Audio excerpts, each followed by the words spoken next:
আসসালামু আলাইকুম। আজকে আমরা ইফতারের আয়োজন করছি খিচুড়ি।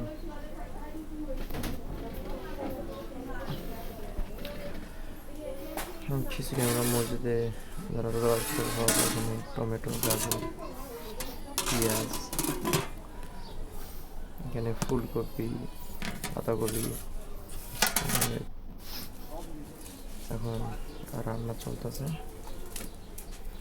রিপন ভাই রান্না করতেছে এবং রিপন ভাই পাক করবেন। আমাদের এখন রান্না প্রায় 1.5 ঘন্টা পর শেষ। অনেক গরম গ্যাসটা।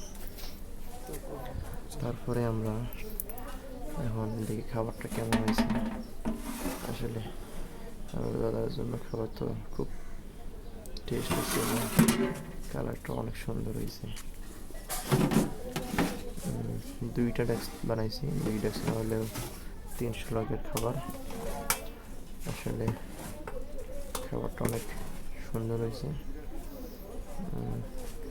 যারা ভিডিওটা দেখছেন সবাই শেয়ার করে দেন এবং যাদের গ্রামে এরকম করার উদ্যোগ আছে তারা উদ্যোগ করবেন, খুব অল্পতে হয়ে যাবে ইনশাল্লাহ।